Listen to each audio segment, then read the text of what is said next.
Ang hospital ay isang pasilidad kung saan dinadala ang mga taong may sakit o karamdaman para magamot at mailigtas ang kanilang buhay.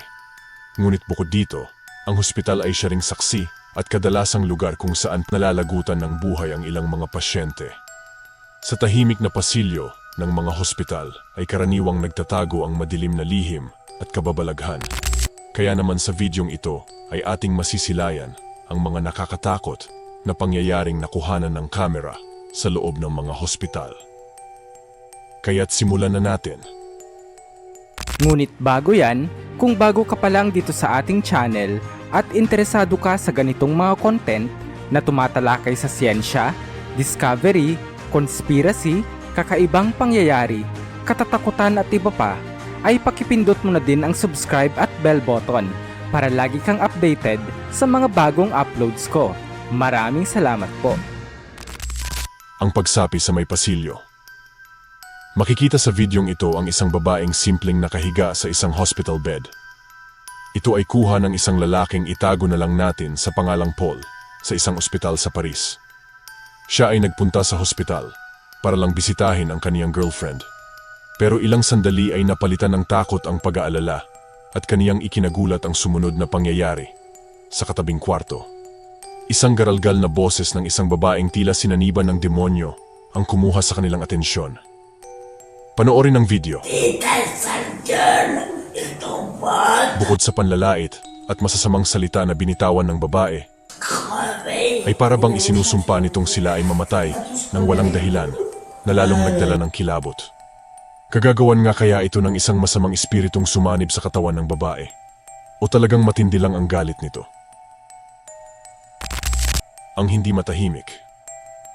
Ang footage na ito ay kuha ni Trevor Heasley noong Agosto 2016 sa Metropolitan State Mental Hospital para sa kanilang ginagawang student film.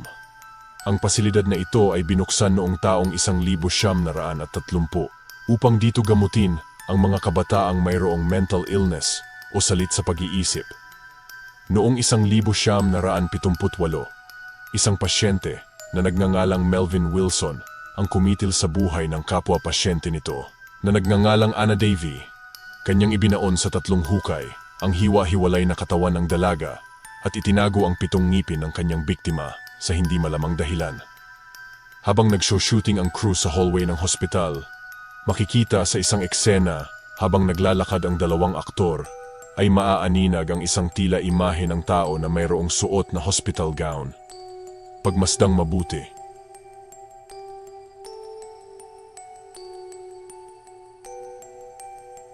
hindi naman ito napansin kaagad ng cast sapagkat patuloy pa din sila sa pag-shoot ng eksena.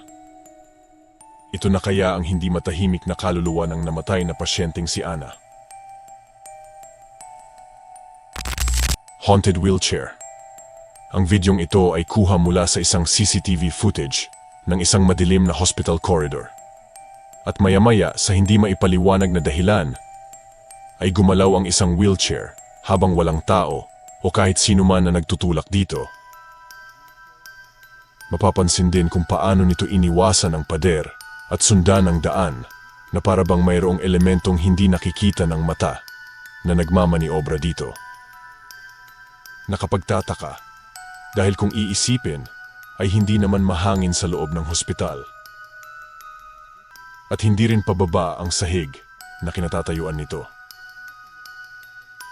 Ano kaya ang gagawin mo kapag ikaw mismo ang nakasaksi at nanonood sa CCTV monitor sa oras na yon?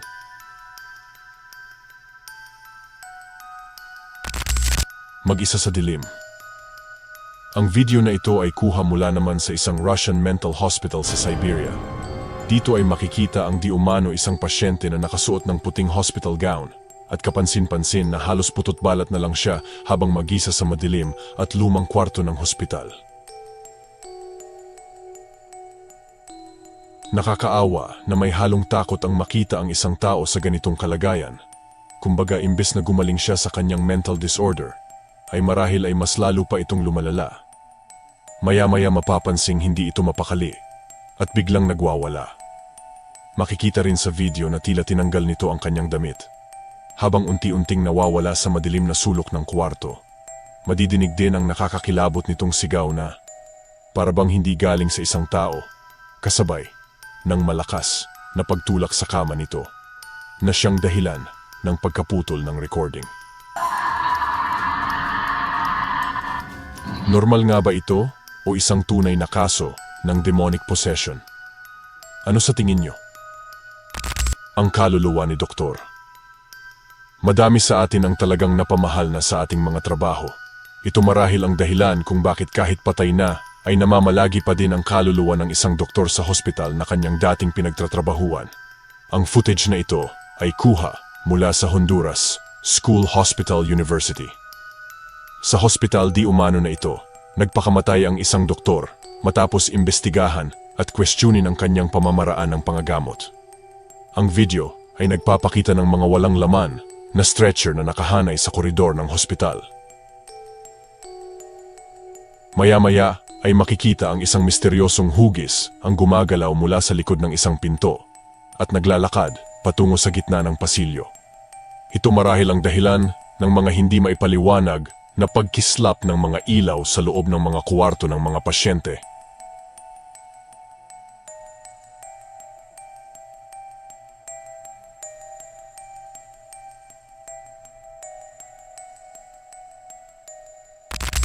Pagkagat ng madaling araw, kuha ito mula sa isang security camera sa isang hospital hallway ng mga bandang 3:00 ng umaga. Habang tahimik ang paligid ay hindi mo aakalain ang mga sumunod na kaganapan. Panooring mabuti ang video. Makikita sa video ang misteryosong pagkatanggal ng isang chart na nakafix sa pader kahit wala namang bintana na pwedeng pasukan ng hangin.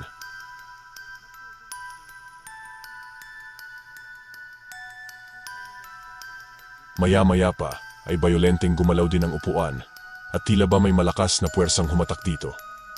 Marahil hindi ka agad maniniwala, ngunit ang sumunod na eksena ang siyang nagpatindig sa aking balahibo.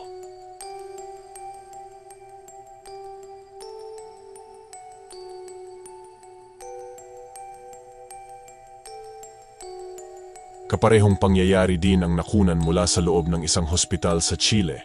Narito ang video.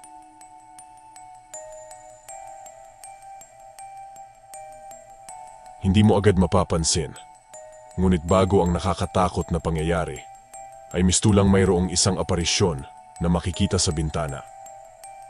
Ito na kaya ang patunay ng mga kaluluwang hindi matahimik? O kagagawan ng mga masasamang elemento? Halimaw sa asylum.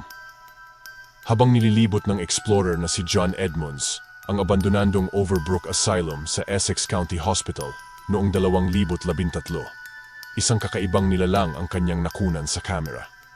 Makikita sa video na abala si John sa paglibot sa pasilidad habang ipinapakita ang lumang istruktura at mga kagamitan. Napansin din niya ang mga tipak na semento at naisipang paglaruan ang mga ito.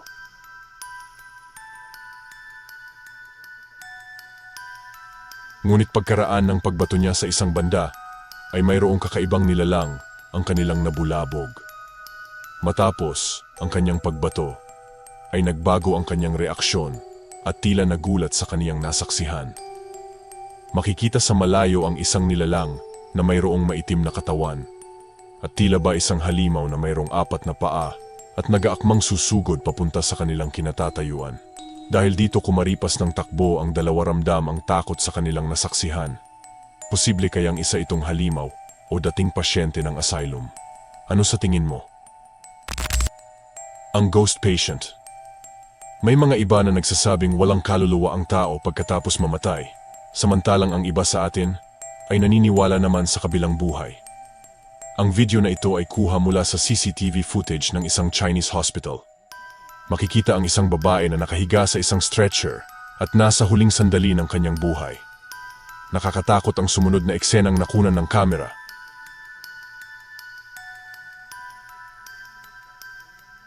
Makikitang ang kanyang kaluluwa ay unti-unting umaalis sa kanyang katawan hanggang sa ito ay unti-unting maglaho ng walang bakas.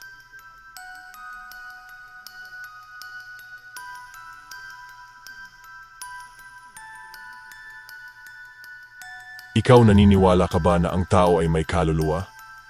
Sa tingin mo, saan kaya sila napupunta?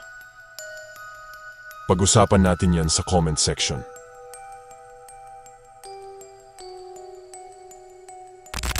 Paranormal Force. Masasabi nating nakakatakot ang makakita ng mga aparisyon ng multo. Marahil ay ganun din kung masaksihan mong gumagalaw ang isang bagay kahit walang sino mang nagpapagalaw dito. Makikita sa security camera footage na ito, nakuha mula sa labas ng isang hospital sa India, ang misteryosong paggalaw ng isang stretcher, para bang mayroong invisible na puwersang nagpapagalaw dito. Maaring sabihin ng iba na ito ay sanhi ng hangin, ngunit kapansin-pansin din naman na payapa ang paligid dahil hindi rin gumagalaw ang mga dahon ng halaman. Pansin ng isang lalaki ang galaw nito at lumakad para ayusin ito sa kinalalagyan nito, ngunit bago niya ito maabot, ay gumulong ito paatras na siyang ikinatakot ng lalaki. Patunay nga kaya ito ng isang paranormal activity? Ang itim na figura. Karaniwang tanawin na ang makakita ng mga CCTV cameras sa mga hospital sa buong mundo. Ngunit hindi inaasahan sa isang Indian hospital na ito na makukunan ng kamera ang isang nakakakilabot na pangyayari.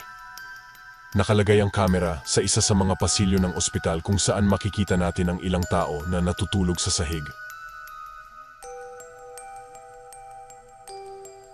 Samantalang tanaw din nito ang dulo ng pasilyo na siyang kinalalagyan ng morhe ng ospital.